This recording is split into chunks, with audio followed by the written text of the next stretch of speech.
بسم اللہ الرحمن الرحیم۔ روزوں سے متعلق سوالات کا سلسلہ جاری ہے اور انہی میں سے ایک سوال ہمارے سامنے یہ آتا ہے کہ لیلۃ القدر سے کیا مراد ہے۔ لیلۃ القدر کو عموماً اردو میں شب قدر کہتے ہیں، یعنی قدر کی رات، تقدیر کے فیصلوں کی رات، یہ اس کا ترجمہ کیا جاتا ہے۔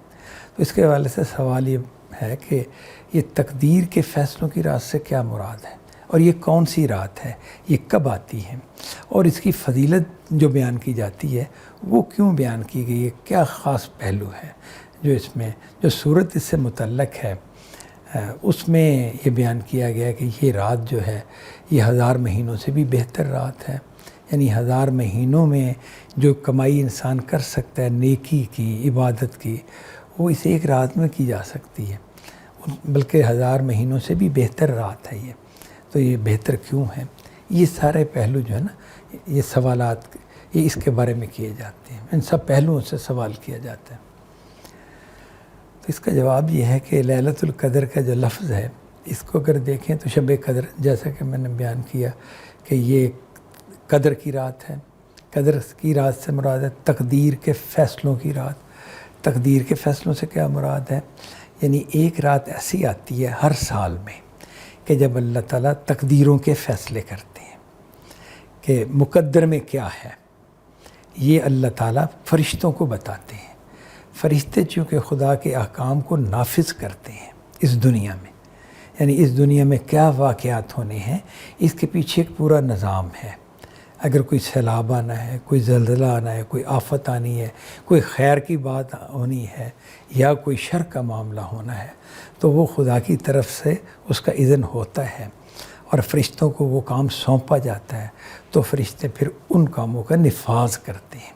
جیسے مثال کے طور پر ہم یہ دیکھتے ہیں نا کہ قرآن مجید میں قوم لوط کے حوالے سے عذاب کا جب ذکر آتا ہے نا، تو وہاں پر یہ بتایا گیا ہے کہ فرشتے جو تھے لوط علیہ السلام کے پاس آئے، اس سے پہلے وہ ابراہیم علیہ السلام کے پاس گئے اور انہیں بشارت دی حضرت اسحاق کی، اور اس کے بعد انہوں نے پوچھا کہ بھئی آپ کا مشن کیا ہے، تو صاف نظر آ رہا تھا کہ یہ فرشتے جو ہیں کسی مشن پر آئے ہوئے ہیں۔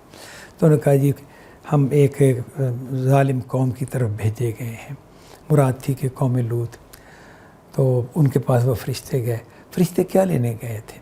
جب ان کی لوط علیہ السلام سے ملاقات ہوئی تو پھر ان فرشتوں نے کہا کہ آپ نے آدھی رات کو یہ بستی چھوڑ دینی ہے، ہم خدا کا حکم لے کر آ گئے ہیں اس بستی پر جو عذاب کا حکم ہے، تو وہ ہم نے حکم نافذ کرنا ہے۔ تو پھر وہ فرشتوں نے لوط علیہ السلام کو تو کہا آپ نکل جائیں، گھر والوں کو لے کے، جو صاحب ایمان تھے ان کے گھر والے، وہ ان کے ساتھ اس بستی سے نکل گئے، دور چلے گئے، کیونکہ یہ بستی اب تباہ ہونی تھی۔ اس پر پھر پتھروں کی بارش ہوئی اور یہ تباہ و برباد کر دی گئی۔ تو فرشتوں کا کیا کام تھا؟ یہ وہ کوئی غیبی عمل ہے جو ہماری آنکھ نہیں دیکھتی، مادی طور پر ہم نہیں جان سکتے۔ بظاہر جو تورات کے بیانات سے پتہ چلتا ہے وہ یہ تھا کہ زمین پھٹ گئی اور وہ جو علاقہ تھا وہ جیسے بھسم ہو گیا، اڑ گیا، بالکل ہی زلزلہ آیا، شدید آتش فشانی تھا وہ علاقہ تھا، تو اس میں وہ زمین جو ہے وہ اوپر اٹھی اور پھر نیچے گر گئی۔ یہ تو واقعات ہوتے رہتے ہیں، آتش فشاں پھٹتے ہیں، زمین الٹ جاتی ہے، لاوا پھیل جاتا ہوتا ہے، یہ تو ہم مادی آنکھ ہماری جانتی ہے اور اسے ہم کائنات میں ہونے والے واقعات کے طور پر جانتے ہیں۔ لیکن وہ فرشتوں کا آنا اور ان کا بتانا اور کہنا کہ یہ صبح کے قریب یہ واقعہ ہونا ہے، ٹائم بھی بتا دیا، تو انہوں نے کیا کیا؟ کیا کوئی عذاب کا وہ آتش فشاں کا کوئی ڈھکن تھا جو انہوں نے کھولنا تھا اور اس نے پھٹ پڑنا تھا؟ کوئی رکاوٹ تھی جو دور کرنی تھی؟ یہ ہمارے علم کی چیز نہیں ہے، ہمارے علم سے اوپر ہے۔ ہمارا تکوینی معاملات جو ہیں جو اللہ کی طرف سے اس کائنات کے پیچھے چل رہے ہیں، فرشتوں کا عمل دخل وہاں ہوتا ہے۔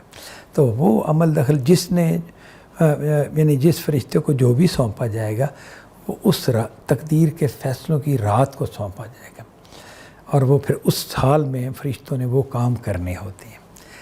فلاں شخص مر جائے گا، فلاں بچہ پیدا ہوگا، فلاں علاقے میں خوشحالی آئے گی، فلاں علاقے میں قحط پڑے گا، فلاں لوگ اجڑ جائیں گے، یا فلاں کو دولت ملے گی، خوشحالی، جو بھی معاملات ہیں سارے ان کے فیصلے ہوتے ہیں، اور ان فیصلوں کو پھر فرشتے نافذ کرتے ہیں، سال بھر نافذ کرتے رہتے ہیں۔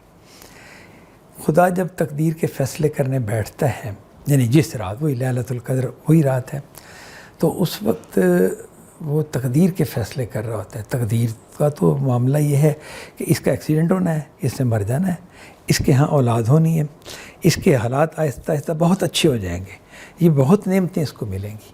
کسی کے بارے میں کوئی فیصلہ، کسی کے بارے میں کوئی فیصلہ، تو کیا یہ خدا اگر ہم اپنے لفظوں میں بیان کریں تو خدا کس موڈ میں ہوتا ہے؟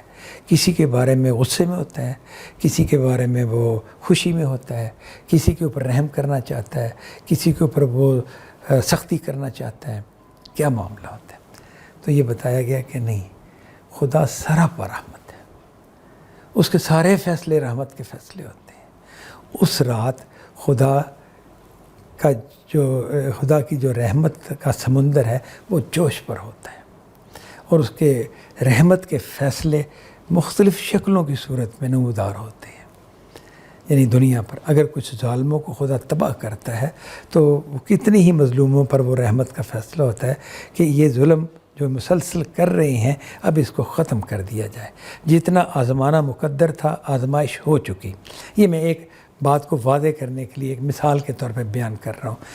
تو جتنے آزمانا تھا وہ آزمایا جا چکا، اور اب ان کی آزمائش ختم ہوگی، اب ان کا اچھا دور شروع ہو رہا ہے، اور ان ظالموں کو اس دنیا سے اٹھا لیا جائے گا۔ اب یہ اپنے اعمال کی سزا آخرت میں جا کے بھگتیں گے۔ یہ فیصلہ بھی ہوتا ہے، اور اس کے علاوہ جو اچھے فیصلے ہیں، اچھے سے مراد جو ہمیں اچھے دکھائی دیتے ہیں، وہ بھی، یہ فیصلہ بھی اچھا تھا، وہ فیصلہ بھی اچھا ہے۔ اسی طرح کسی شخص کو کوئی ٹھوکر لگتی ہے اور وہ ٹھوکر اس کی اصلاح کا باعث بن جاتی ہے، تو فیصلہ تو بہت اچھا ہوا۔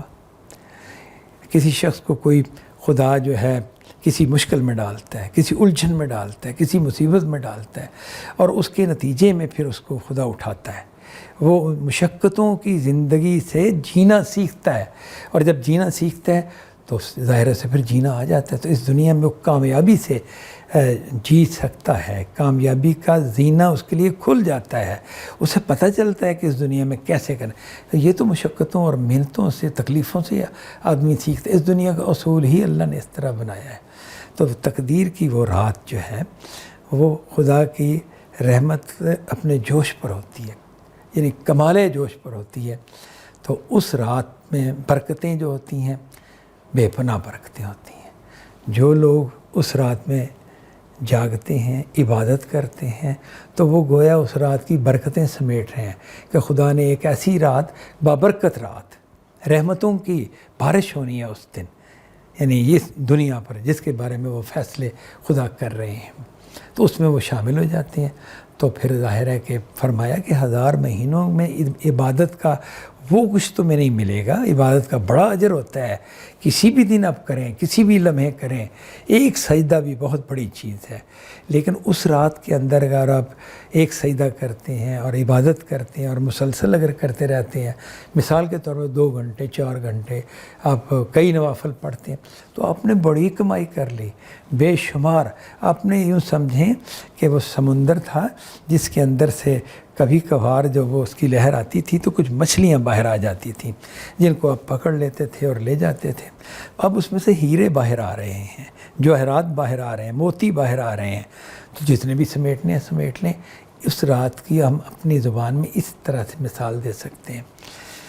خاص اس کا پہلو جو ہے نا وہ یہ ہے۔ تو لیلۃ القدر جو ہے اس میں یہ واقعی اس حوالے سے بڑی نیکیوں کی کمائی کی رات ہے۔ اس میں خدا کا فضل جو ہے ایک بارش کی صورت میں انسانوں پر برستا ہے۔ وآخر دعوانا ان الحمد للہ رب العالمین۔